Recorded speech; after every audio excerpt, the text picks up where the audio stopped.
Mesdames et messieurs, le moment le plus compliqué de la journée, c'est-à-dire de revenir de l'apéro.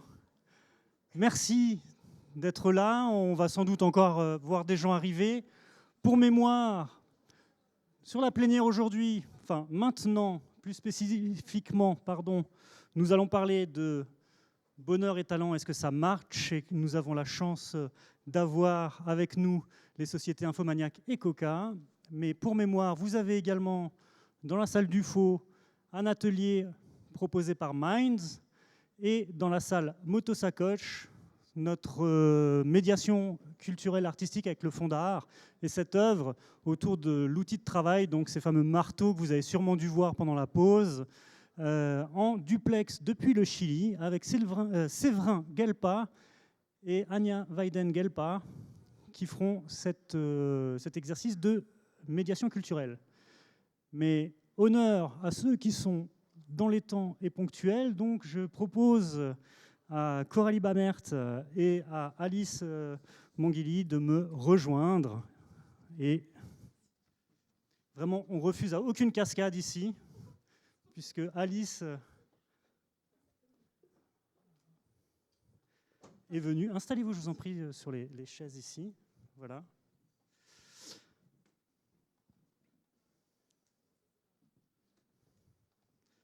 Hop.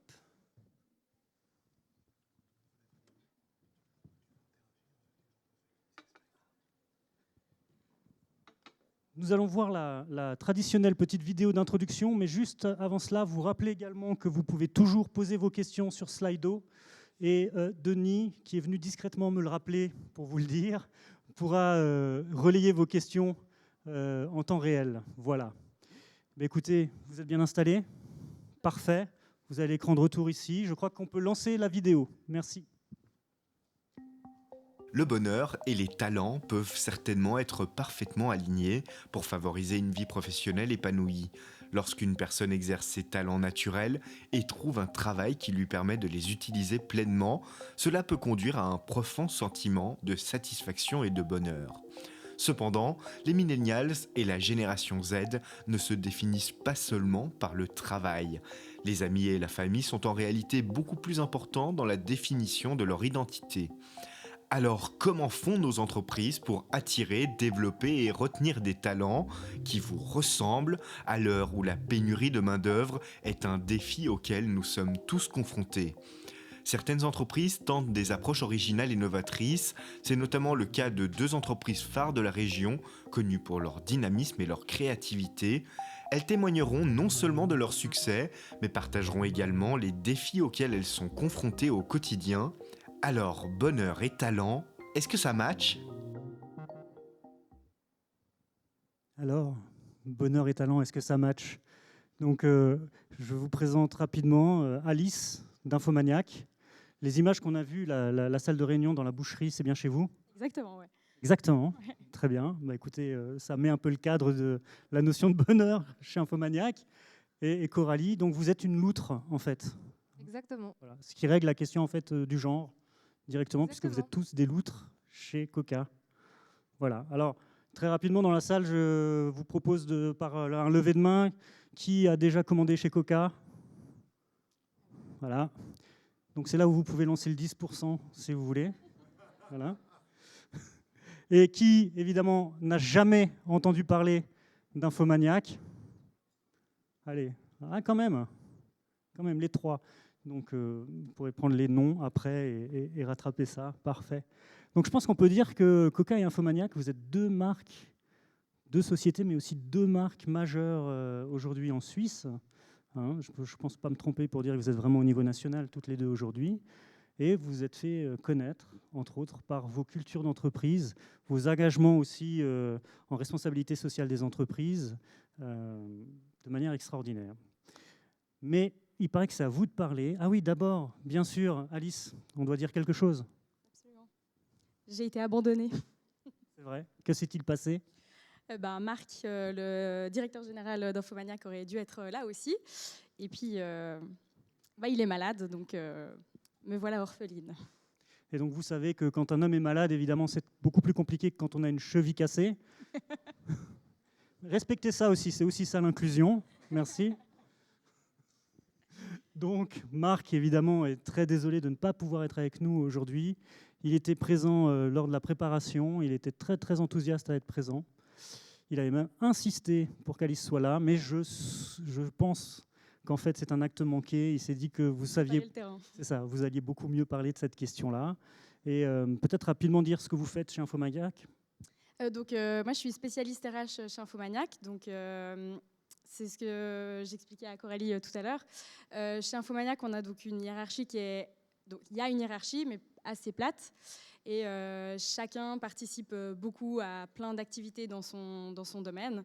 Et donc, forcément, j'ai une multicasquette de ressources humaines. Donc, je m'occupe de toutes les relations avec les collaborateurs, avec la direction, avec les managers, aussi de beaucoup de choses administratives, du recrutement. Donc, un peu de tout, c'est très, très varié. Mais voilà, donc les ressources humaines au sens très large du terme. Et rapidement, l'organisation. Quel type de modèle organisationnel vous avez ?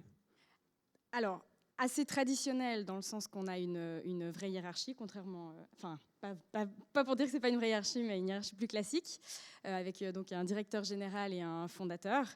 Et ensuite, on a différentes équipes, donc on a des départements. Mais on essaie d'avoir une hiérarchie la plus plate possible, avec des managers, mais qui se réfèrent, qui ont un contact très rapide avec la hiérarchie en dessus. Et donc Marc, le directeur, et Boris, le fondateur, sont toujours très, très accessibles et très disponibles à la discussion. Et donc n'importe qui peut vraiment aller discuter avec eux. Donc en fait, assez proche du flat management. Voilà, tout en restant quand même un peu pyramidal pour être... Mais vous expliquiez que sur la fonction RH, vous êtes au final 2 conseillères RH. Exactement. Directement rattachées à Marc. Voilà. De fait. Et donc, Coralie, Coca, un nouveau centre, vous êtes dans des nouveaux locaux. Exactement. Très récemment, une organisation très très particulière, qui n'est évidemment pas un zoo, hein, contrairement à ce qu'on pouvait penser. Mais peut-être que vous pouvez nous expliquer et votre rôle et votre organisation. Oui, avec plaisir. Alors, du coup, moi, je suis chez Coca depuis 2 ans et demi. Quand j'ai commencé chez Coca, c'est vrai qu'on était... Au tout début, avant que j'arrive chez Coca, il y avait 2 personnes dans les ressources humaines. Et tout d'un coup, vu la croissance de Coca, c'était important de créer une véritable équipe pour les ressources humaines pour accompagner cette croissance, en fait. Donc, j'ai commencé en tant que project manager et data analyst. Donc, vraiment pour mettre en place des processus ressources humaines pour un peu harmoniser, puis mettre une certaine structure quand même, parce que c'est vrai que quand on grandit, c'est important quand même pour l'efficacité, pour la simplicité des process en fait, mais bien sûr en n'étant pas non plus trop cadré, donc vraiment trouver un joli mix et puis juste une base on va dire. Donc ça a été très, très intéressant de mettre tout ça en place et aussi toute une analyse des données en fait au niveau des loutres justement, des choses toutes simples comme savoir combien on est, le genre, les hommes, les femmes, enfin des choses très simple et basique, mais qu'il n'y avait pas en fait au tout début. Donc une fois qu'on a créé cette structure, mon rôle a évolué dans le sens où les choses ont été mises en place et puis c'est naturellement aller vers en fait, tout ce qui est culture d'entreprise et engagement au travail, donc un domaine que j'adore. Et puis c'est vrai que chez Coca, la culture est très forte. On va aussi en parler durant cette session-là. Et en fait, c'est aussi accompagner l'évolution de la culture au sein de Coca, parce que l'ADN est fort, on la ressent, mais ça se travaille aussi, notamment quand on est en croissance. Et puis tout ce qui est engagement, donc la satisfaction des loutres, comment elles se sentent chez Coca, comment on peut améliorer nos conditions de travail. Et voilà, donc c'est ce que je fais au quotidien. Et puis autrement, notre système de gouvernance, justement, chez Coca, c'est l'holacratie. Alors je ne sais pas si tout le monde connaît ce système de gouvernance ou non. Il n'y a pas encore beaucoup d'entreprises qui l'ont en place. Et c'est vrai ça a été mis en place en 2021, donc ça fait environ 2 ans et demi qu'on est passé en holacratie. Et en fait, c'est un système de gouvernance qui est plus flat, effectivement. On a tous en fait des rôles et en fait, on a des responsabilités. Chaque personne a un rôle et est responsable de son rôle. Et c'est là où en fait, c'est un pouvoir et une autorité qui est plus distribuée au sein de toutes les loutres chez Coca. Et c'est pour ça qu'on parle un peu plus d'horizontal en fait, mais ça ne veut pas dire qu'il n'y a pas du tout de hiérarchie ou quoi que ce soit. En fait, on peut mettre de la hiérarchie aussi par les rôles qu'on a et les responsabilités. Mais en fait, ça permet aussi beaucoup de garder l'agilité et puis d'évoluer et puis de suivre aussi la dynamique de Coca qui est quand même très dynamique. Aujourd'hui, vous êtes combien de collaborateurs? Aujourd'hui, on est 226 loutres. Alors oui, évidemment, hein, pour ceux qui n'avaient pas suivi, les loutres, ce sont des collaborateurs.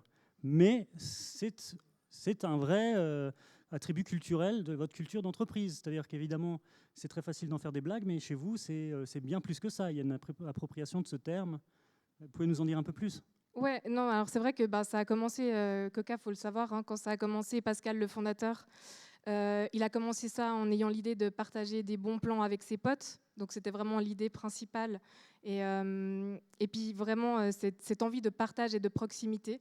Et puis finalement, ça a grandi. C'est devenu en fait l'idée de proposer des plans au-delà de ses potes, mais en gardant toujours cette proximité et ce partage. Et puis, en fait, après, quand ça a un petit peu grandi, il y a son frère qui travaillait qui a fait les scouts. Et dans les scouts, en fait, son équipe était nommée... Le totem de l'équipe était les loutres, la loutre.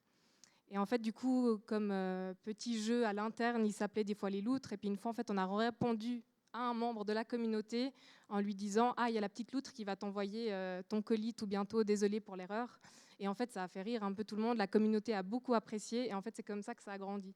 Donc aujourd'hui, on est autant des loutres à l'interne, mais aussi avec toute la communauté. Et c'est ça qui est beau chez Coca, c'est de nouveau cette notion de proximité, de partage autant à l'interne qu'avec notre communauté. Et du coup, c'est pour ça qu'on est tous des loutres et on a envie vraiment de créer ce sentiment aussi d'appartenance à une communauté. Donc ça, c'est extrêmement intéressant parce qu'en fait, tout s'est fait de manière très organique au fur et à mesure et basé quand même... Alors, si Marc était là, et désolé Alice, du coup, c'est toi qui vas devoir répondre à cette question. Quel est le point commun ou comment ça se fait qu'au final, on ait eu l'idée de vous mettre toutes les deux aujourd'hui autour de cette table? Apparemment, il y a quand même quelques liens entre les gens de Infomaniac et les gens de Coca. Exactement, donc ils se connaissent bien. Il y a des volontés aussi de coopération, mais je pense que ce qui rejoint le plus les deux entreprises, c'est que c'est la volonté en fait c'est des entreprises qui ont des chouettes valeurs et qui ont envie réellement de promouvoir le bien-être au travail. C'est vraiment pas je sais pas comment on dit, du social washing, du greenwashing. Il y a vraiment cette volonté de faire partie d'une équipe. Et Infomaniac, pareil, ça a grandi très très vite. Il n'y a pas si longtemps que ça, ils étaient 70, 80. Et là, on est donc 244 à hier. Et c'est vrai que c'est très impressionnant comme ça grandit, mais on essaie vraiment de garder cette fierté de travailler pour l'entreprise. On se sent tous très Infomaniac. Quand tout d'un coup, il y a un événement qui est créé, et puis c'est Infomaniac qui fait la billetterie, mais on est tous surexcités, et puis on est là, on montre nos tickets, c'est Infomaniac, c'est Infomaniac. Et c'est vrai qu'il y a cette appropriation et ce sentiment très fort de fierté de travailler pour cette entreprise. Et je pense que pour les loutres, c'est un peu ce même sentiment vraiment de proximité auprès de son entreprise, alors que concrètement, c'est une entreprise, je suis employée, mais c'est vrai que je me sens très, on n'a pas de surnom, mais je me sens très Infomaniac. Du coup, on est super content d'avoir utilisé la billetterie Infomaniac pour faire... N'est-ce pas? J'étais très contente aussi. Mais moi, j'aimerais quand même qu'on revienne, parce que sur ces notions de culture d'entreprise, je suis désolé, moi j'ai été... en fait, je ne sais pas trop comment qualifier, mais cette image de salle de réunion boucherie. Alors, je sais qu'on ne va pas faire la séance là-dessus. Mais est-ce que vous pouvez nous dire un peu plus sur... déjà, vous avez des nouveaux locaux, hein, je crois que c'est le cas aussi pour Coca, hein, depuis pas si longtemps que ça, en fait. Hein. Pour notre 18e anniversaire. Donc c'était en décembre l'année passée. Ouais, c'est ça. Et puis vous... Ça fait depuis 2019 qu'on est aux Acacias, mais on s'agrandit. On prend des bureaux à gauche, à droite, dans les étages. Et puis vous avez un projet aussi de data center, ou bien il a été réalisé? Il est bientôt terminé, ouais. Qui est... alors, je ne suis pas une grande experte, donc je ne vais pas dire de bêtises, mais il est vraiment à Plan-les-Ouates, en souterrain d'un écoquartier. Et donc là, toute la chaleur émise par le data center est revalorisée et va servir à chauffer les 6000 logements. Donc, on n'a pas bien compris le nom de l'endroit où vous êtes basé, dans cette commune suburbaine. Non, mais je pense que tout le monde l'a entendu, mais moi, moins bien. Parce que c'est pas à Mérin, donc du coup on est un peu moins... nous aussi on a une culture d'entreprise, une culture, j'allais dire, mérinoise très très forte, mais bon, voilà, personne n'est parfait. Mais cela dit, plus sérieusement, ça veut dire que vos engagements, en fait, dépassent uniquement la performance économique de votre organisation. Alors largement, il y a 3 grands piliers de valeurs chez Infomaniac, dont l'environnement, la protection des données et puis la RSE. Mais l'environnement est plus que primordial dans la vision d'Infomaniac, que le fondateur, donc Boris, vraiment promeut énormément dans tout ce qu'il fait, dans tout ce qu'il vit. Et donc on sait que forcément le milieu informatique, des data centers, ça pollue, on en est parfaitement conscient. On n'essaie pas de faire croire qu'on est une entreprise absolument pure, mais on fait le maximum pour diminuer cet impact. Et donc justement, ils ont vraiment réfléchi à la manière de mettre en place des data centers qui soient le moins polluants possible. Et chaque démarche, toutes nos poubelles aussi, toute la même chose. Enfin, on ne fait rien sans avoir cette notion écologique. Et forcément, c'est des choses, quand on arrive chez Infomaniac, on sait que la question environnementale est très importante. Et pour vous, c'est important en tant que collaboratrice? Bien sûr, oui, bien sûr. Ça fait partie des choses qui font que... Ça fait partie des choses aussi, je pense, qui donnent envie d'aller travailler chez Infomaniac. C'est aussi les valeurs que promeut l'entreprise et de savoir qu'on est rattaché à ces valeurs-là, que chaque geste est réfléchi. Forcément, on s'y retrouve complètement. Et chez les loutres? Les loutres, la question, j'allais dire la mission principale de l'entreprise, puisqu'à la base, on pourrait penser que c'est un vente de vente en ligne, de bonnes affaires. Mais j'imagine que pour vous, c'est beaucoup plus que ça. Oui, tout à fait. C'est vrai que c'est beaucoup plus qu'un simple site de e-commerce. Vraiment, chez Coca, l'envie, comme au début, en fait, c'est vraiment d'avoir cette fibre communautaire et de faire vivre en fait des expériences à la communauté. Que ce soit parce qu'on propose justement des offres qui sont uniques, qui sont limitées dans le temps, et puis aussi la diversité de ce qu'on propose, et notamment on a plein d'univers différents, dont celui par exemple de l'expérience, qui est aussi assez nouveau, où on fait vivre des expériences en offrant des séjours, en donnant des rabais dans des séjours pour faire vivre une expérience particulière en fait aux personnes qui sont intéressées par ça. Et au-delà de ça, en fait, on a dans les nouveaux bâtiments, d'ailleurs j'ai mal compris ta question avant, on a changé de bureau en fait il y a 2 ans. Donc maintenant on est dans notre nouveau QG qui est toujours à Bussigny, qui sont un bâtiment qui est super beau. Franchement, on a énormément de chance. Et en même temps, ça montre aussi l'évolution de la culture d'entreprise, parce que justement avant c'était beaucoup plus petit, beaucoup plus désorganisé. Également comment c'était Coca avant, et puis maintenant aussi ce nouveau bâtiment reflète aussi un peu plus quelque chose qui est quand même un petit peu plus organisé, même si on laisse beaucoup de place bien sûr à la créativité et beaucoup de choses. Ce que je voulais dire par là, je me suis perdue dans mon... J'ai tellement de choses à dire en fait, c'est ça qui est dur, il y a tellement de choses qui me fait... C'est pas grave, il faut digresser, c'est intéressant. Ouais, donc voilà, ça c'était pour la partie... Ah oui, les expériences et tout ce qu'on offre à la communauté, vraiment le fait qu'on aimerait apporter quelque chose de différent. On a aussi, du coup, dans ces nouveaux bureaux, une brasserie qui a été... Enfin, on a notre propre brasserie. Donc en fait, après le boulot, ce qu'on peut faire, c'est aller boire nos propres bières. Donc c'est plutôt cool. On a notre propre restaurant, le Stam, où là aussi, en fait, c'est vraiment... Ça représente bien Coca dans le sens où à midi, on peut aller manger là-bas et on a des grandes tables. Donc des grandes tables où on peut se partager. C'est pas des petites tables où on se met en petit clan. Enfin, il y en a aussi si on a besoin, mais c'est vraiment cette idée de partage qui se reflète aussi beaucoup dans nos bureaux. On a tout un espace de coworking où on peut se poser quand on le souhaite. On a des open space, mais aussi d'autres salles. Et puis tout ça, ça contribue en fait à ce sentiment d'appartenance aussi. Et puis ça montre bien qu'on aimerait pour la communauté que ce soit une expérience unique. Et puis pour nous, People and Culture, chez Coca, ce qu'on aimerait, c'est que les loutres à l'interne vivent aussi une expérience unique en venant travailler tous les jours, et le smile, et puis qu'on puisse partager ça en fait. Et pour moi, ce qu'on projette à l'extérieur pour la communauté doit aussi être ressenti à l'intérieur, et c'est un match. On ne peut pas avoir une dissonance. Ça ne veut pas dire que tout est rose, ça faut se le dire. Enfin, il y a des choses, bien sûr, on doit s'améliorer, etc. Mais c'est vraiment cette envie d'avoir ce match et qui est hyper important. Et c'est ça, moi, principalement, qui fait que tous les jours, je me lève en étant contente d'aller au travail, parce que je sais que j'ai des collègues qui sont au top, qu'on est dans le partage, qu'on a envie d'avancer ensemble. Et je trouve que c'est hyper important de nos jours et que ça amène beaucoup à chacun, en fait. Alors, on va rentrer dans le hardcore, c'est-à-dire, au final, donc, vous êtes heureuse, donc vous avez atteint cet état de bonheur au travail. C'est une provocation, bien sûr, hein, on est d'accord. Mais... Oui, non, alors clairement qu'il faut se dire, c'est pas, pour moi, c'est pas... Coca qui est responsable du bonheur ou des loutres à l'interne, dans le sens où le bonheur il vient de nous-mêmes. C'est nous qui créons notre propre bonheur, c'est pas les événements externes. Et ça, c'est quelque chose dont je suis persuadée parce que je suis très dans tout ce qui est développement personnel, même spiritualité, toutes ces choses m'intéressent beaucoup et je sais que le bonheur doit venir de nous-mêmes. Par contre, Coca, pour moi et dans mon rôle actuel, ce que moi j'ai envie et d'apporter, c'est que les gens se sentent bien au travail. Et ça, on peut apporter des conditions de travail qui permettent aux personnes de se sentir bien. Après, c'est aussi la responsabilité de chacun de trouver son propre bonheur. Et chez Coca, on aime bien aussi responsabiliser les gens. C'est-à-dire qu'on peut mettre beaucoup de choses en place. Et on en parlait aussi avant, on n'en a pas parlé plus, mais il y a aussi cette chose de dire aux gens, il faut aussi être reconnaissant de tout ce qu'il y a. Et ça, c'est aussi responsabiliser les gens, c'est aussi beaucoup communiquer.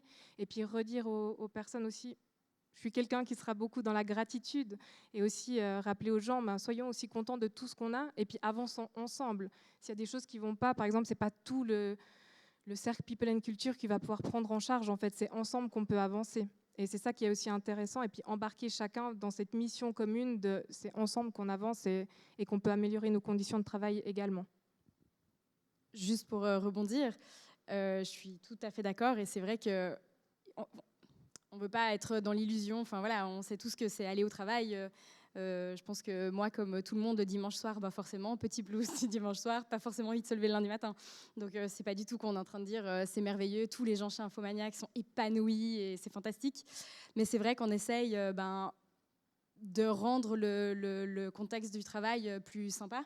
Et comme on le dit tout le temps, on passe la plus grande partie de notre journée au travail avec nos collègues. Et donc forcément, si on va tous dans le même genre de direction et qu'on a des valeurs communes et que l'environnement de travail est agréable et qu'on prend soin de nous autant que possible, on reste évidemment une entreprise, forcément c'est plus agréable et du coup ça rend le dimanche soir un peu moins pénible. Alors moi je suis super content, monsieur le maire, monsieur le conseil administratif, je suis super content de venir le lundi matin. Voilà. Voilà. Plus sérieusement, il y a beaucoup de choses à dire, on a évidemment peu de temps, mais il y a une dimension qui aussi vous rapproche, c'est le fait que, et chez Infomaniac et chez Coca, vous avez notamment une denrée rare à trouver, ce sont les développeurs. Là, on rentre vraiment dans le métier.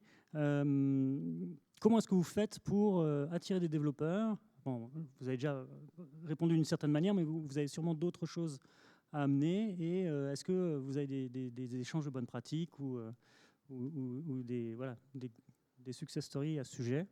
Mais comment est-ce que vous faites pour attirer les talents spécifiques ? Comment est-ce que vous les outsourcez ? Comment vous allez les chercher ? Et quel est votre ressenti par rapport à l'état actuel du marché ? Alors là, j'ai parlé des développeurs, mais c'est un domaine spécifique qui est votre point commun. Il y a peut-être d'autres domaines qui m'échappent, qui sont des enjeux stratégiques pour vos organisations.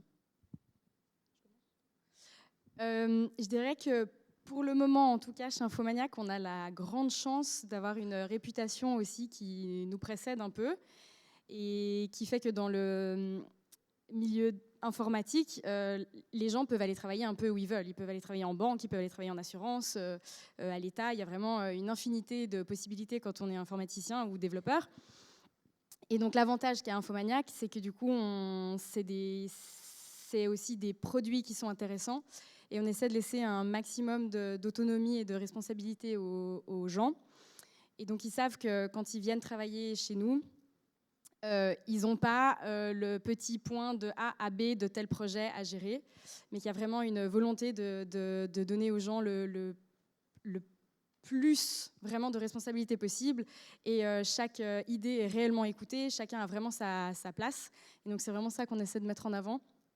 C'est aussi pas que justement des salles de réunion qui sont rigolotes. Donc il y a la salle boucherie dont on a parlé avant, mais on a la salle Tokyo, il y a la salle, on est en train de faire une nouvelle salle qui ressemble au bureau de Ombrage dans Harry Potter.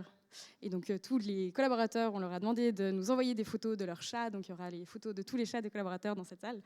Donc tout ça, forcément, ça aide à promouvoir l'entreprise, de montrer un cadre qui est dynamique, qui est sympathique.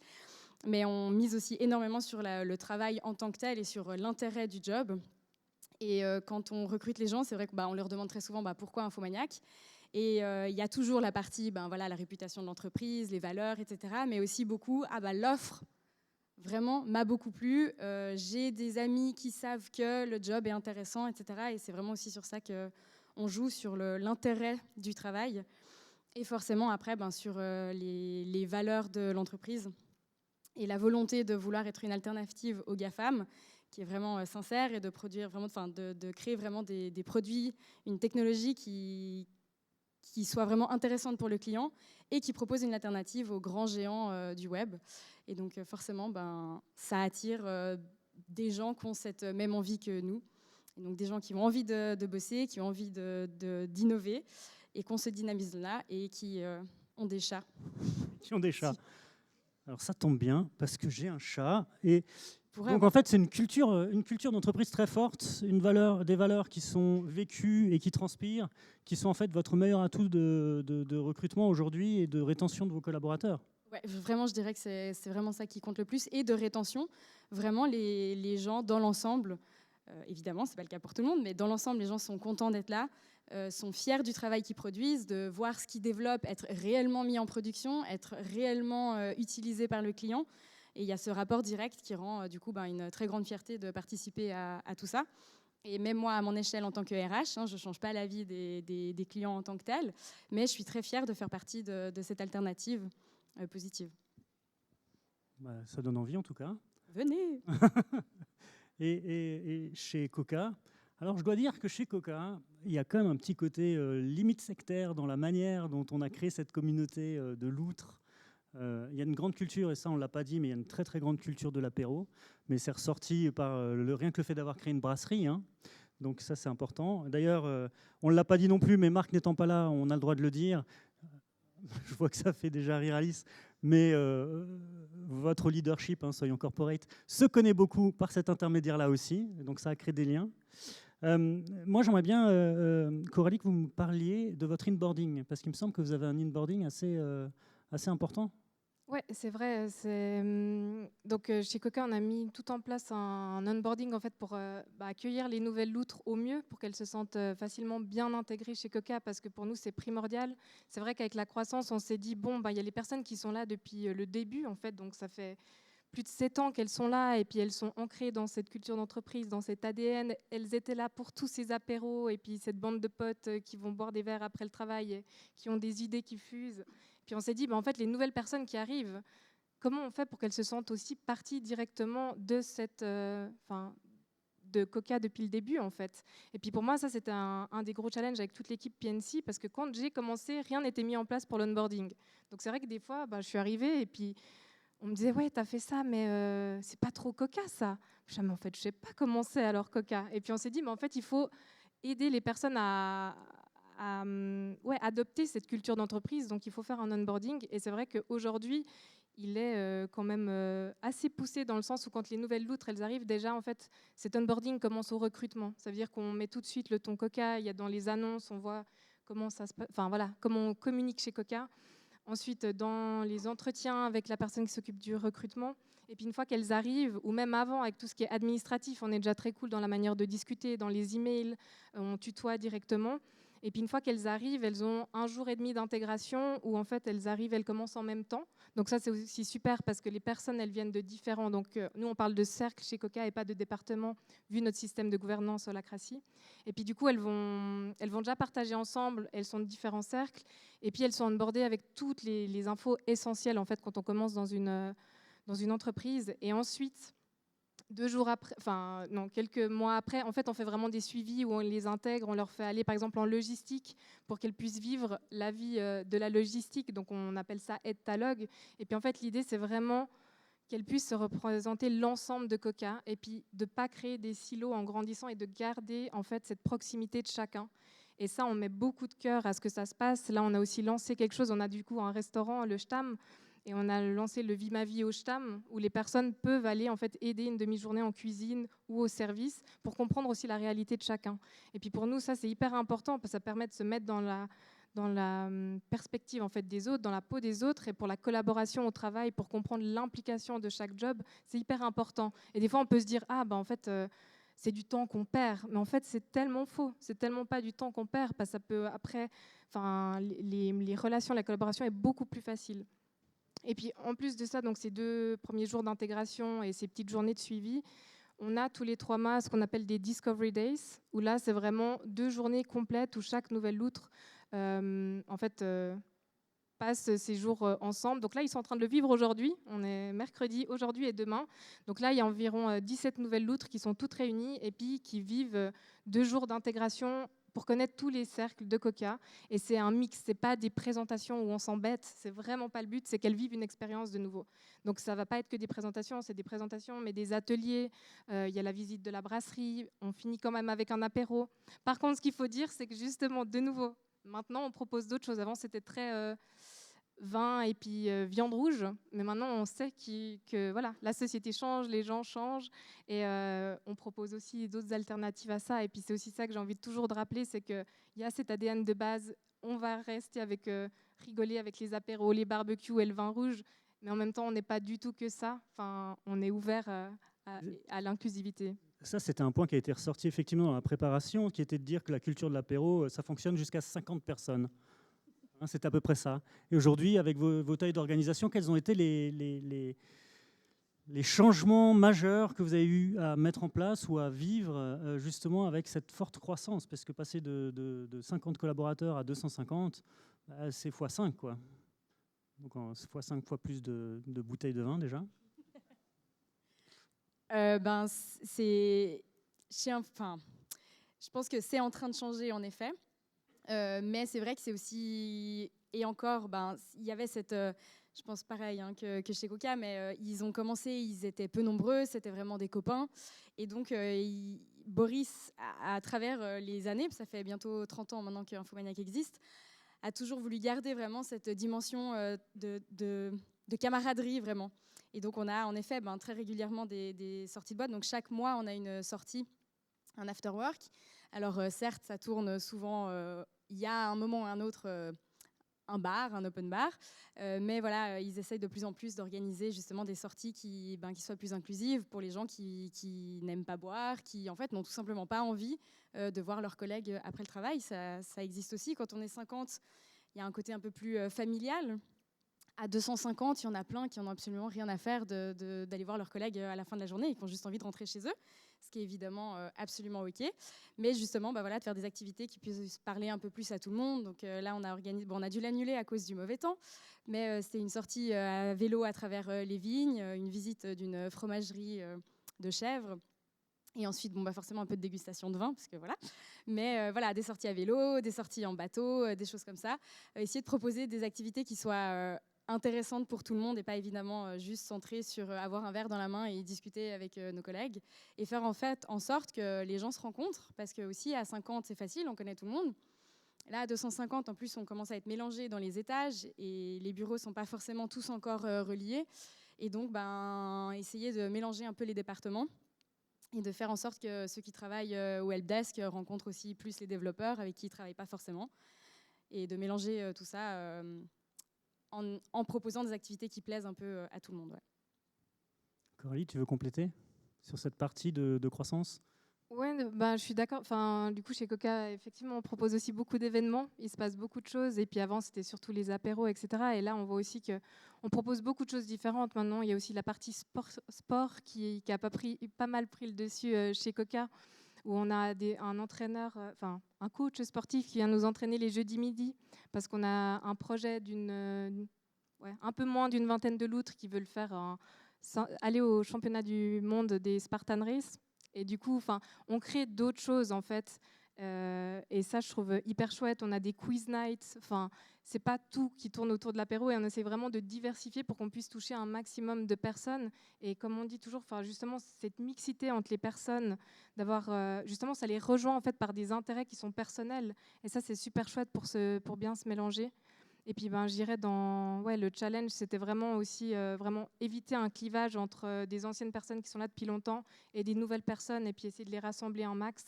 On a aussi mis en place, et ça a pas mal aidé, le concept de buddy, c'est-à-dire que quand il y a une nouvelle loutre qui arrive, elle va être associée à un buddy. C'est quelqu'un qui vient d'un autre cercle que elle et qui a pour mission de l'intégrer socialement chez Coca. Donc en fait, elle va lui dire viens manger avec mon équipe à midi, puis présenter son équipe, présenter d'autres personnes, lui voilà, l'introduire à la vie sociale et pas du tout lié au niveau métier, ça c'est dans l'équipe. Et puis ça permet aussi cette mixité et c'est assez chouette. Quand tu dis cercle, il me semble qu'en holacratie, vous parlez aussi de cercle. C'est ce type de cercle ou c'est plutôt le buddy sera une espèce de mentor d'un autre service, d'une autre activité ou d'un autre métier? Alors en fait, si tu veux, chez Coca, donc oui, on parle de cercle. Donc par exemple, si on prend mon cercle People and Culture, donc principalement dedans, il y a les personnes qui s'occupent des ressources humaines. Et puis en fait, dans ce cercle, on a créé un cercle qui s'appelle Intégration sociale et on a créé des rôles. Donc dans ce cercle, on a le rôle buddy. Et puis c'est des personnes qui viennent d'un autre cercle, qui sont volontaires à être un buddy pour intégrer quelqu'un socialement, qui viennent dans ce rôle-là.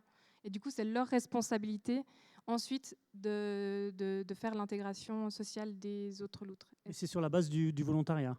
Oui, alors ça pour moi c'est hyper important dans le sens où il faut des personnes qui soient engagées et qui aient envie. Enfin, si on n'a pas l'envie d'intégrer quelqu'un socialement, je pense que c'est mission ratée. Et puis c'est ça aussi qui est beau chez Coca avec Holacracy et ce système de gouvernance où en fait on a l'opportunité. Bien sûr, on a ses propres rôles, le pourquoi on a été engagé chez Coca. Donc voilà, tu as ton travail à faire, etc. Mais en fait, tu as la place aussi, si le temps te le permet, de prendre d'autres rôles, comme un rôle de buddy ou un rôle d'organisateur d'événements, parce qu'en fait, tu adores faire ça. Et c'est ça qui crée aussi cette possibilité d'aller au-delà de son métier et le sens au travail aussi. Voilà. Et ça, c'est intéressant. Alors, si je résume très, très, très rapidement... la clé de vos succès, c'est d'avoir une culture d'entreprise très très forte qui s'exprime déjà au moment de l'offre d'emploi, je vais dire, et que vous entretenez alors, j'allais dire à coup, mais c'est là où je vais venir hein, justement, à coup d'événements, d'activités, etc. Et donc ma question, c'est une question d'argent. Ça coûte cher d'avoir une culture d'entreprise forte. Est-ce que c'est un bon investissement ? Alors ça a un coût, ça c'est sûr et certain. Après, c'est ce que nous dit aussi souvent Boris, parce que donc toutes nos salles de réunion, enfin tous les bureaux, enfin je ne sais pas si vous avez déjà un peu vu les bureaux d'Infomaniac, quand on rentre dedans, c'est vraiment lunaire. Moi je suis arrivée là, je me disais mais je suis tombée où ? Je venais d'un endroit aseptisé, on n'avait même pas le droit d'avoir une plante verte à son bureau. Et là, il y a un Spider-Man qui pend au plafond, un Hulk de 3 mètres qui vous accueille, enfin c'est franchement assez déjanté. Et forcément, on arrive là et on se dit, mais le budget pour décorer les salles, c'est aberrant. Et ce que dit tout le temps Boris, c'est que ça permet aux gens de se sentir très à l'aise. Il y a ce sentiment justement d'appartenance. Et du coup, c'est aussi un investissement sur la loyauté des gens, la fidélité, toutes ces choses-là. C'est ce que je disais tout à l'heure, on se sent très infomaniaque. Et je pense que d'avoir ces bureaux très originaux, ça y contribue aussi. Et pareil, les apéros, ça a évidemment un coût aussi. Mais par rapport, par exemple, à un salaire annuel, on n'est pas du tout dans les mêmes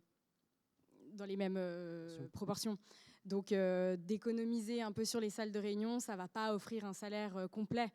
Donc, c'est des choses qui sont complètement distinctes. Mais par contre, très fort engagement. Très fort engagement, donc les gens aussi s'investissent beaucoup, aiment travailler pour l'entreprise. Et donc du coup, forcément, des gens motivés, des gens qui sont fiers et contents, travaillent mieux que des gens qui viennent à reculons. Et donc ouais, ça se... Et chez Coca, ça coûte cher ? Ouais, pareil, je pense que oui, c'est un coût, mais qui est aussi bénéfique. Et puis qu'en fait, finalement, c'est aussi la responsabilité de chaque entreprise. Enfin, on a aussi cette responsabilité, je trouve, de bien s'occuper aussi chez nous de nos loutres à l'interne. Et puis que c'est ça aussi qui fait la beauté de Coca, justement, cet investissement. Puis Coca est aussi beaucoup là pour faire plein de projets et d'actions qui sont chouettes et qui sont hyper humaines, en fait. Et puis qu'en fait, si on n'apportait pas ça à nos loutres à l'interne, je trouverais même bizarre d'offrir autant à la communauté et puis pas chez nous. Et oui, ça a un coût, mais vraiment, je pense que c'est bénéfique et essentiel, en fait, finalement. Alors, je ne sais pas s'il y a des questions qui ont été posées. Ma petite loutre à moi, Denis Wechter, qui est censé être derrière Slido et que je prends en faux, puisque là, je suis en train de combler le temps qu'il retrouve son ordinateur et son micro. Denis, est-ce qu'on a des questions ? Ça fait très années 80 télévision française. Hein. Eh bien, bonjour. Oui, alors merci beaucoup Adrien. On a effectivement eu un certain nombre d'interactions, puis je vous invite à continuer à agir. Il y avait quelques questions par rapport à la manière de mesurer aussi le succès au sein de vos entreprises respectives. Comment est-ce que vous mesurez le succès, le bonheur quel est le turnover? Quels sont les niveaux d'ancienneté des collaborateurs? Ça, c'était une des Alors les KPI, premières en questions. fait, comme on dit Désolé, moi, vulgairement. je yoyote. Et puis, il y a aussi une notion de comment est-ce que vous gérez le temps de travail et le temps off. Est-ce que tout est libre? Est-ce que les gens peuvent faire comme ils veulent? Et puis la troisième, comme ça, je vous donne tout en vrac. Et puis après, je vous laisserai composer avec. Une idée pour se mélanger, c'est d'organiser des lunch roulettes. Réunir des tables de 5 personnes au hasard qui sont toutes OK de rencontrer d'autres personnes. Voilà, c'est les 3 petites interactions qu'on a eues au niveau de Slido. Je vous invite à poursuivre et puis je vous laisse un petit peu interagir autour de ces questions-là, puis peut-être de faire un tour au niveau du public. Merci. Un grand merci, Denis. Donc, la première question, c'est les KPI, c'est les indicateurs de performance RH. La deuxième, c'est comment est-ce que vous gérez le temps de travail? Est-ce que vous badgez? Est-ce que c'est open? Et la troisième, c'est est-ce que vous êtes prêt à acheter le concept de lunch roulette? Après, on en a un, c'est le karaoke aussi. C'est le karaoké raclette. C'est ce qu'on fait dans notre service à nous. Donc voilà, il est pour vous. Alors ça, j'aime bien, le karaoké raclette. On vous invite volontiers. Hein. Alors, je ne sais pas, par exemple, le temps de travail, pour commencer sur quelque chose de très concret. Ouais, alors niveau temps de travail, c'est vrai que chez Coca, on a quand même une politique du télétravail qui a été mise en place, qui est quand même assez chouette. On est très flexible en fait. Les personnes viennent au bureau au minimum 2 fois par semaine, mais autrement les 3 autres jours, elles peuvent faire du télétravail. Donc c'est clair que ça permet de mieux aménager son temps de travail, son équilibre vie privée, vie professionnelle.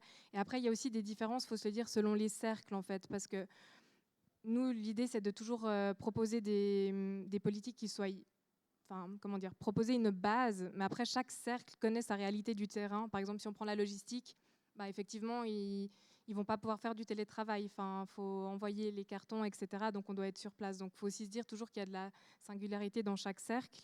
Et après, ce qu'on peut dire, c'est que avec le système holacratie, le fait d'avoir des rôles, de pouvoir prendre plus de rôles aussi, c'est aussi toujours faire attention aussi à ça parce que c'est une gestion des priorités. Parce que on a déjà notre travail à faire et ensuite on peut s'engager dans d'autres choses. Et c'est là où ça pourrait être aussi la limite du système en se disant, là, il y a peut-être un peu trop de rôles ou alors tu as tous ces rôles-là, mais lesquels sont les plus importants et lesquels tu dois faire. Donc en fait, je pense que c'est aussi beaucoup accompagner les personnes dans la gestion des priorités. Et après, chez Coca aussi, c'est clair qu'on est beaucoup, c'est l'innovation. Donc c'est aussi la création d'idées, de nouvelles choses, de nouveaux projets. Et puis on a, c'est vrai, des personnes aussi, le pourquoi on est attiré aussi chez Coca, cette possibilité de créer beaucoup de choses en fait. Et puis des fois, c'est des personnes qui sont vraiment engagées et qui ont envie de mettre quelque chose en place, donc qui vont peut-être aussi travailler un petit peu plus parce qu'elles ont vraiment envie et que ça les permette aussi d'un côté à elles-mêmes de se développer. Donc il y a un peu ce mix-là. Mais on laisse quand même beaucoup d'autonomie aux personnes pour qu'elles puissent s'organiser d'elles-mêmes. Mais alors, techniquement, vraiment de manière très très concrète, puisqu'on a vu quand même qu'il y avait un cadre légal dans la table ronde d'avant, ça veut dire que chacun se gère à ses... Il y a des heures sup chez Coca? Ça existe ce concept? Alors, on a un système pour justement noter ses heures, etc. Et puis les heures supplémentaires peuvent être récupérées en les posant dans le système, etc. Donc ça va, vous êtes compliant, tout va bien. Parce qu'on avait quand même le directeur de l'OCIRT avant, donc c'est important de le dire. Et chez Infomaniac? Alors aussi, on pointe donc le matin quand on arrive, à midi avant de partir manger, au retour de la pause et le soir. Il y a certaines personnes qui sont arrivées chez nous qui ont été assez choquées de devoir pointer, qui n'étaient pas forcément habituées. Et donc pour certaines, c'est un peu déroutant. Et moi, ce que j'essaie toujours de leur expliquer, c'est que vraiment, en tout cas chez Infomaniac, sincèrement, c'est du pointage en faveur du collaborateur. Je connais d'autres entreprises pour lesquelles c'est un peu dans l'autre sens. Mais là, en l'occurrence, vraiment, chaque minute faite en plus, chaque heure faite en plus est réellement récupérable. Donc, c'est qu'il n'y a pas de négociation de « Ah, j'aimerais rattraper mes heures, est-ce que je peux poser demain après-midi de congé ? Ah, alors attends, il faut voir, tu n'as pas assez anticipé. » Donc, c'est vraiment très spontané. On peut vraiment rattraper par demi-journée, par journée complète, par plusieurs journées. On peut même les poser avant ou après des vacances. Parce qu'on fait confiance, on sait que les gens ne font pas du présentéisme pour gagner, gratter des heures sup et puis vite pouvoir les poser. On fait confiance aux gens. Et donc, du coup, ça fait que quand il y a un coup de bourre, voilà, il faut sortir le produit, il faut coder, et les gens le font avec plaisir parce qu'ils savent que ces heures-là, elles seront réellement récupérées. Et s'ils ne peuvent pas les récupérer en temps, elles sont rémunérées. Et c'est vrai que les gens qui sont déstabilisés au début, finalement, ils y trouvent aussi un peu leur compte parce que c'est vraiment donnant-donnant. Donc en fait, cette transparence dans la gestion fait aussi partie de la culture d'entreprise et aussi une manière de retenir les collaborateurs. Alors complètement, parce que comme c'est toujours dans le respect, c'est tout bête, hein, mais quand on respecte les gens qui travaillent pour l'entreprise, forcément, en tant que collaborateur, on a envie de se donner aussi. Et comme c'est ce que je disais avant, donnant, quand on n'est pas là derrière à nous compter chaque minute, on dirait voilà, là tu as pris ta pause café, j'ai vu, tu as fait 21 minutes, tu aurais dû en faire que 20, forcément ça donne envie de l'autre côté de dire tu sais quoi, la prochaine fois je rentre chez moi à 17h pile et c'est tout. Et là, comme on est dans ce rapport justement de transparence et de confiance, quand il y a un peu plus, on le fait aussi avec plaisir. Et je pense que ça permet justement aussi ça contribue, je pense, aussi au bien-être parce qu'il y a cette transparence et ce respect. Et cette confiance aussi, surtout. Ok, et puis si j'enchaîne, parce que le temps file quand même, mais non, c'est très bien. Si j'enchaîne sur la question des KPI ou du moins des indicateurs de performance, RH, est-ce que vous avez des indicateurs spécifiques? Est-ce que c'est quelque chose que vous monitorez de près? Est-ce que vous avez un indice du bonheur au travail? Oui, alors c'est vrai que chez Coca, on a mis en place beaucoup de choses au niveau des datas pour récolter en fait des informations sur les loutres.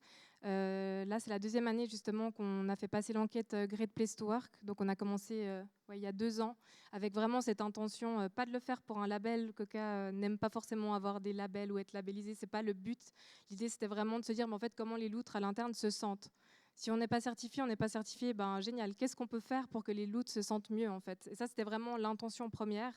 Et puis, donc, ça nous permet en fait de voir où c'est que ça va très très bien. Donc, ce qui ressort, quels sont nos points forts et en même temps, où sont nos axes d'amélioration.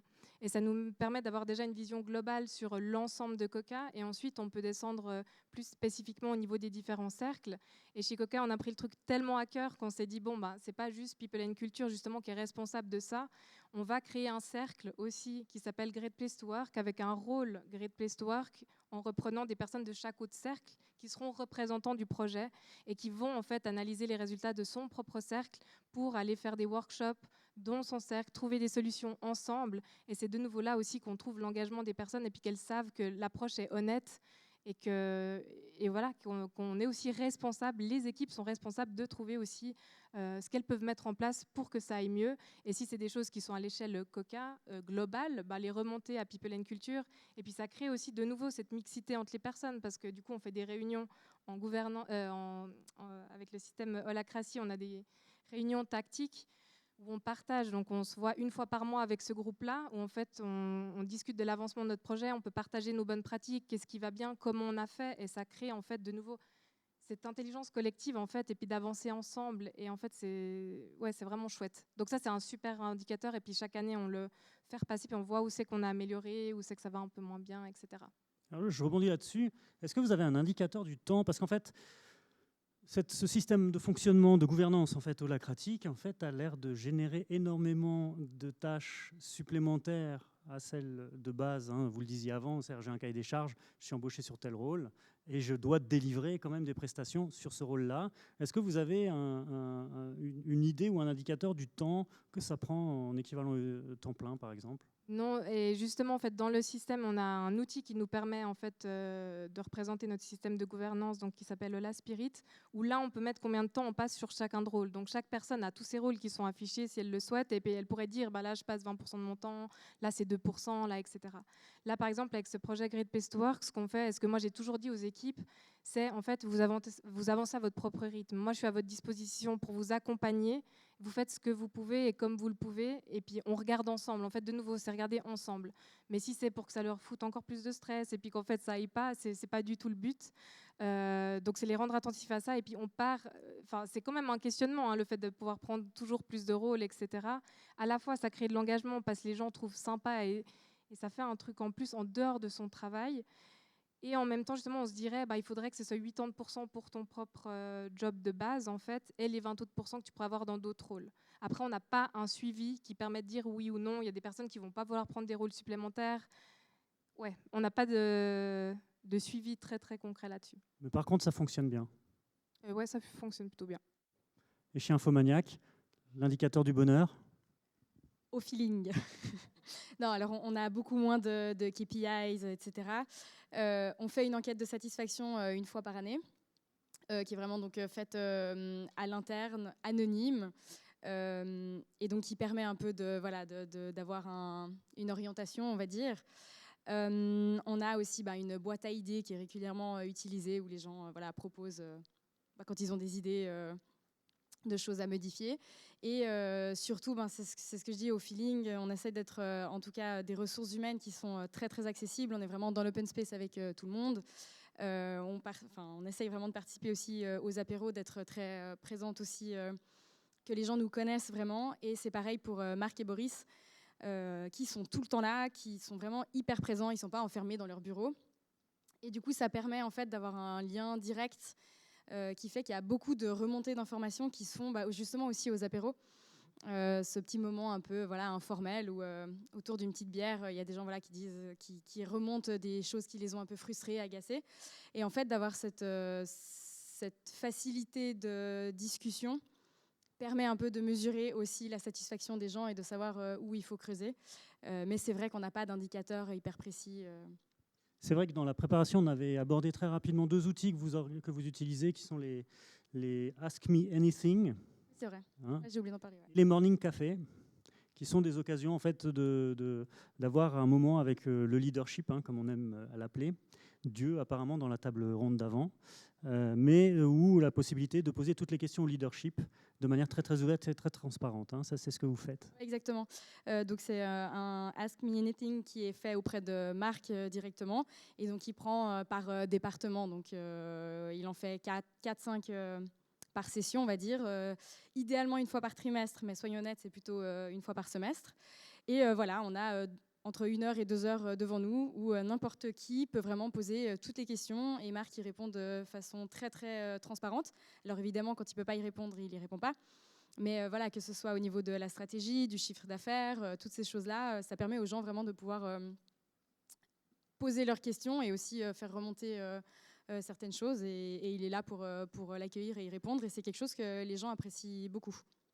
J'imagine que vous avez un peu le même système.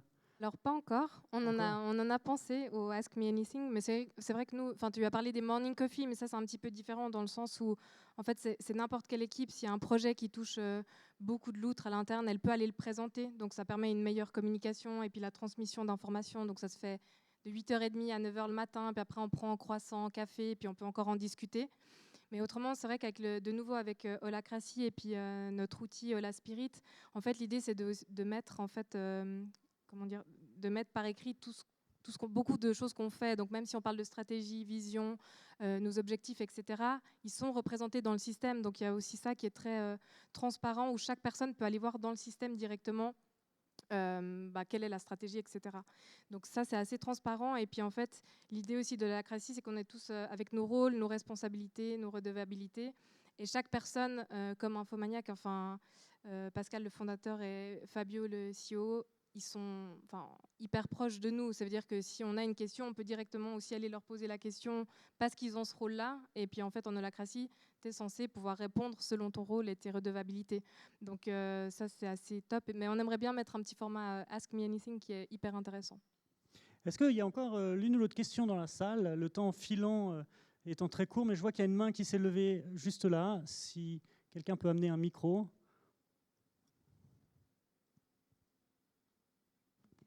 Bonjour, j'aurais une question par rapport à la moyenne d'âge au sein de vos entreprises. Parce qu'il est vrai que lorsqu'un jeune diplômé ou première expérience, la personne est peut-être très engagée, très motivée, etc. On l'est toujours, mais voilà, il y a des âges de la vie qui font que.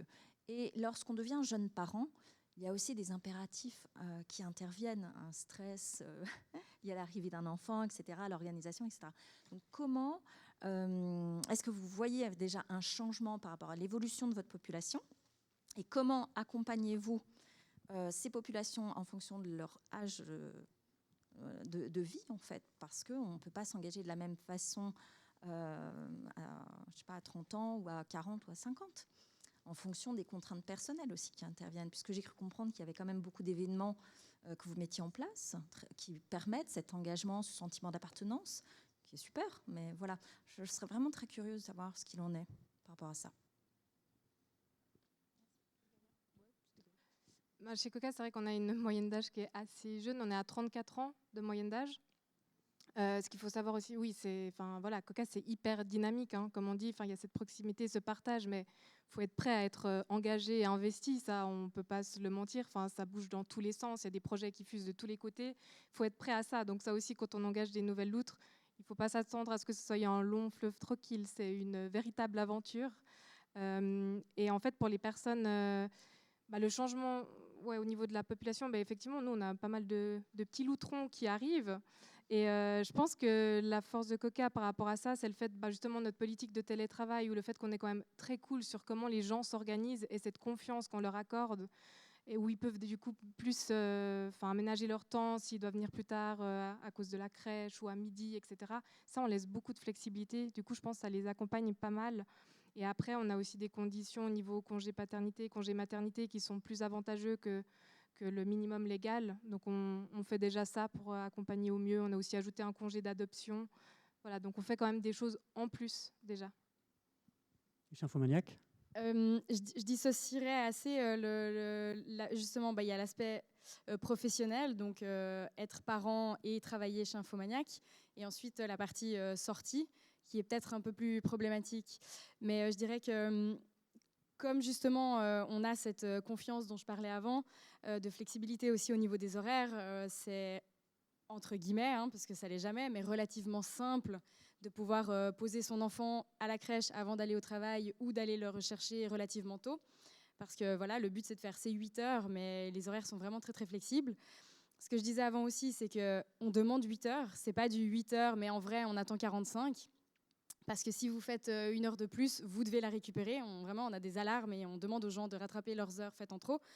Donc, il y a une manière de s'organiser dans le job en tant que tel qui, je pense, est assez inclusive par rapport à ça. Maintenant, c'est vrai que je pense que pour les sorties, c'est ce qu'on disait aussi avant, l'entreprise grandit, évolue, vieillit aussi, parce qu'il y a des gens qui étaient là il y a 30 ans, ils en avaient 20, aujourd'hui, ils en ont 50. Et c'est clair que pour ça, c'est peut-être de plus en plus compliqué, justement, aussi au niveau des sorties. Mais en tout cas, de ce que je constate pour le moment, il y a beaucoup de parents qui, entre guillemets, imposent à la maison en disant, voilà, il y a la sortie Infomaniac, ce soir-là, tu gardes les enfants. Et c'est aussi un moyen un peu de casser ce rythme-là. Après, forcément, c'est pas évident pour tout le monde de dire à son conjoint, garde les enfants, moi je sors ce soir. Mais voilà, on organise aussi des événements le midi. Chaque équipe a 3 repas d'équipe par année qui sont à faire sur le temps de travail, du coup. Donc forcément, ça permet ces petits moments-là aussi. Mais c'est clair que la question des sorties se pose. Ouais, je voulais aussi ajouter quelque chose par rapport à ces sorties, etc. On fait aussi des fois des événements avec les familles ou avec, par exemple, on fait le Noël des loutrons. Donc là, ça permet justement peut-être à des parents qui ne venaient pas à d'autres sorties, d'autres événements, là, ils viennent avec leurs enfants et puis ça permet un partage qui est différent. On a fait l'année passée une sortie d'été. Il n'y a pas tout le monde qui vient, justement, mais il y en a quelques-uns qui viennent. Et puis là, la sortie d'été, c'était aussi avec les enfants parce qu'il y avait des activités. Donc, je pense que c'est aussi créer de la diversité pour que tout le monde soit inclus et puis vraiment faire attention à ça et qu'il y a plein de possibilités de le faire. Et puis, de ne pas mettre, chez Coca, autant on avait aussi ça, pas que les gens ressentent une pression sociale de « il faut être là à tout ». Il y a tellement d'occasions et puis en fait, tu es peut-être là à ça, c'est OK, tu n'es pas là à ça. Je pense qu'il faut vraiment respecter ça. Et moi, j'ai l'impression que c'est vraiment créer des opportunités à chacun. Et j'ai l'impression qu'on fait tellement de choses différentes que chacun peut y trouver sa place et aussi selon son envie. Alors, on arrive au temps. Moi, je vous propose de prendre encore 5 minutes parce que je vois quand même beaucoup de mains et je m'excuse de ne pas vous avoir donné la parole avant. Je vous propose qu'on prenne encore 3 questions. Je vous rappelle qu'on a une pause jusqu'à 18h et que Alice et Coralie seront encore présentes, mais du coup avec un verre à la main. Donc, ce sera dans leur ADN. Ce sera peut-être encore plus facile. Alors, je vais prendre 3 questions. J'avais vu monsieur qui est devant. Voilà, si un micro peut se dépêcher d'arriver jusque-là, ce serait parfait. Là. Merci beaucoup pour l'intervention, c'était fantastique tout ça. J'ai une question principalement pour vous, Coralie, mais je pense que aussi Alice elle peut répondre. Et moi, je suis curieux par rapport à surtout l'engagement que vous faites comme entreprise, surtout pour les personnes qui viennent de tout le monde. Parce qu'aujourd'hui, vous savez mieux de moi que la Suisse, ça devient chaque jour plus international. Si on parle de développeurs, Haïti, par exemple, c'est encore plus facile parce qu'ils ont des compétences, ils n'ont même pas besoin de parler parfois la langue parce que c'est tout par l'ordinateur. Alors, je voudrais savoir si vous avez des challenges, vous avez des défis par rapport à cette intégration, parce que vous parlez maintenant, vous avez parlé d'une intégration avec, j'imagine, les personnes qui habitent ici en Europe et en Suisse, mais je pense que la façon d'intégrer quelqu'un qui vient d'un autre pays, c'est un aspect plus culturel. Et parfois, l'apéro, c'est une chose que j'aime bien parce que je viens de l'Amérique latine, alors c'est fantastique, la musique et tout ça. Mais peut-être qu'une culture plus timide, plus discrète, ça le voit un petit peu plus agressif. Alors, je ne sais pas si vous savez dans l'entreprise ce cas et comment vous êtes capable de gérer ce défi là-bas. Merci. La différence culturelle et l'ouverture à l'international, en fait. Alors, par rapport à l'ouverture internationale, dans les valeurs d'Infomaniac, il y a aussi vraiment donc proposer cette alternative éthique aux GAFAM, mais qu'elle soit locale. D'ouvrir vraiment des postes de travail de développeurs, de gens qui viennent travailler en Suisse, donc forcément, mais il y a des Suisses évidemment, il y a des Français aussi de la zone frontalière. À l'heure actuelle, on demande quand même encore un niveau de français C2 et on n'a absolument pas de 100% télétravail. Il y a du télétravail autorisé, mais voilà, l'idée c'est que les gens viennent vraiment travailler, viennent sur place, travaillent ensemble. Et donc forcément, du coup, à l'heure actuelle, on n'a vraiment que des gens qui vivent dans la région et qui du coup ont une culture qui est quand même relativement proche de la nôtre. Il peut y avoir des gens qui détestent l'apéro et qui n'aiment pas passer du temps en dehors du travail, ça de toute manière, mais je dirais que ce rapport à la culture internationale, pour le moment en tout cas, on ne l'a pas. Chez Coca ? C'est vrai que nous, en tout cas, pareil, on aime que les gens viennent au bureau, etc. Je suis pas sûre justement d'avoir compris exactement la subtilité que tu voulais apporter, mais en tout cas pour nous, on va pas prendre des personnes qui travaillent dans un autre pays pour Coca, etc. Pour nous, c'est vraiment des personnes qui travaillent en Suisse. Par contre, hyper ouvert à avoir tout type de culture qui viennent travailler chez Coca. Pareil, tant que la personne en fait a envie, correspond à la culture finalement, c'est vraiment ça. Ça doit être un match. On dit toujours, c'est la personne qui vient, qui doit se sentir bien, qui a envie d'être chez Coca, et puis Coca qui match avec cette personne. Faut que les personnes se sentent bien. Si on se dit ouais, c'est beaucoup trop dynamique, je vais me perdre. Moi, j'aime les trucs plus calmes. C'est vrai que je conseille pas de venir, mais je suis sûre, il n'y a pas du tout de différence culturelle à faire ou quoi que ce soit. Mais par contre, donc, du coup, si je trouve ça super, je suis assez d'accord, mais par contre, je ne parle pas le français, ça va poser problème. Oui, ça apporte une complexité. Là, c'est aussi tout des questionnements au niveau de la culture d'entreprise, parce qu'en fait, on a aussi des bureaux à Zurich, et puis on a engagé des personnes à Zurich qui parlent moins bien le français, et ça, d'ailleurs, c'est un de nos challenges, en se disant, en fait, purée, on fait tout en français. Et on n'a pas du tout que des gens bilingues. Donc là, c'est un challenge, et on se dit, mais comment on va faire ? Parce que quelle est la langue commune ? Et puis ça, c'est des challenges en fait à voir. Donc c'est pour ça que pour l'instant, le français est toujours là parce qu'il y a une base de français qui est énorme chez Coca, parce qu'on a commencé comme ça, c'était petit et ça a grandi. Mais c'est des challenges auxquels il faut réfléchir. J'ai le rôle du frustrant, mais il y avait encore une question là, et je vous propose qu'on s'arrête sur cette dernière question, qui était au premier rang. Et encore une fois, je m'excuse de la frustration que je crée. Par contre, encore une fois, vous aurez l'occasion de faire des bilatérales avec Coralie et Alice. Vous voyez, je vous oblige, c'est super. Bonjour. Alors tout d'abord, merci beaucoup pour ces présentations. Donc c'est super intéressant de voir qu'il y a de nouvelles formes organisationnelles, de nouvelles formes de gouvernance. Alors ma question est liée à la question un peu que la dame a posée au début. Donc et ça porte sur l'inclusion par rapport à l'âge. Donc ce qui m'intéresserait de savoir, c'est est-ce qu'il y a déjà combien de personnes qui ont plus de 50 ans ont été engagés chez vous, peut-être les 5 dernières années.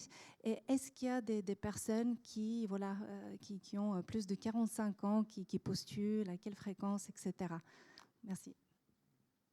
Alors là, je n'ai pas de chiffres précis à vous donner, mais on a tout à fait des cinquantenaires, quarantenaires, beaucoup, parce que forcément aussi, on cherche des profils juniors, évidemment, mais on cherche aussi beaucoup de profils seniors, de gens qui sont vraiment très, très compétents techniquement. Et donc forcément, ça va aussi avec l'âge. Donc on n'a pas du tout de retenue en disant « ah bah non, ça c'est un CV, 45 ans, on met de côté ». Ça, absolument pas. Après, c'est vrai que forcément, comme disait Coralie, c'est très dynamique, c'est très tout ça. Il y a cette ambiance, cet ADN. Et donc, il faut aussi que les gens adhèrent et aient envie de postuler chez nous. Et je pense que des fois, c'est aussi un frein qui nous est imposé, de gens qui peut-être seraient des super profils, mais qui ne sont pas forcément très intéressés à postuler chez nous. Oui, alors nous aussi, j'ai l'impression que justement ces dernières années, on a eu plus de profils un peu plus seniors justement. Mais en fait, le plus important, c'est vraiment de trouver des personnes qui répondent à ce qu'on recherche. Et c'est les compétences en fait. Donc pour nous, il n'y a pas de restriction à ce niveau-là. Vraiment pas. Si les personnes, elles ont envie, qu'elles ont les compétences et qu'elles adhèrent à la culture, elles sont vraiment les bienvenues. Donc c'est une plutôt bonne nouvelle pour les quinquagénaires. Donc je me sens rassuré pour ma prochaine carrière. Je vous remercie vraiment beaucoup pour votre sincérité, la facilité avec laquelle vous avez pu répondre à toutes ces questions. Encore une fois, je m'excuse pour toutes les questions qui n'ont pas pu être posées en plénière. Et puis je voulais vous remercier, je pense qu'on peut les applaudir.